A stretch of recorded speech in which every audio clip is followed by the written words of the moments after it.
Why do the Avengers all have such deep misunderstandings about Tony? From the very beginning in the Avengers, Tony was never truly trusted by his teammates. Captain America once questioned him, "Big man in a suit of armor.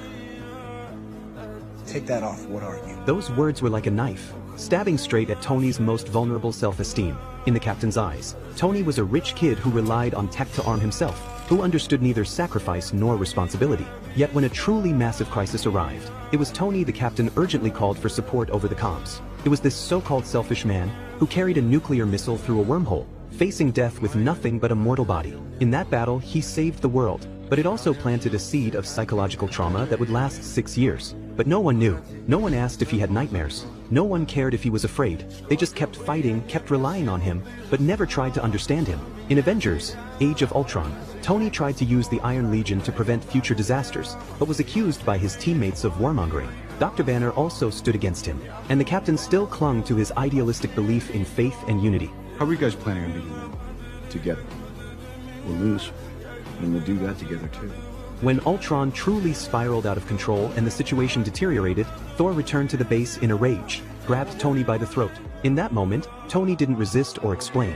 He just silently endured the anger and blame from his comrade. This scene was heartbreaking, not because Tony was innocent, but because he was already accustomed to being misunderstood. Yet when the city was lifted into the sky by Ultron's control, it was Tony who turned the tide. He went deep beneath the city and worked with Thor to avert the catastrophic disaster. But it seemed none of this could still earn his teammates' understanding. In Captain America: Civil War, Tony chose to sign the Sokovia Accords. He wasn't trying to control anyone. He wanted to give the team a legal status, to give the world an answer. But once again, he became the target of criticism. The most painful blow came from Steve. When Tony discovered the truth about his parents' murder, and, emotionally shattered, sought justice, he was stopped by the captain, whom he considered a brother. In that moment, Tony wasn't defeated by an enemy, but betrayed by someone he trusted. His pain wasn't just about his parents' deaths, but about being misunderstood, isolated, and abandoned yet again. In Avengers: Infinity War, facing Thanos, Tony still charged ahead. His armor shattered, nanotech depleted, his body battered and bruised, yet he never retreated.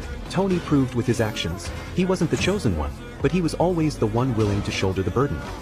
By Avengers: Endgame, Tony finally stopped being silent. He slammed the arc reactor onto the table before the captain. In that moment, he wasn't venting anger, but saying goodbye. Goodbye to that past where he was never understood. But even so, when the final choice came, he still chose sacrifice. For that 1 in a million chance, he snapped his fingers, completing his final redemption with his life.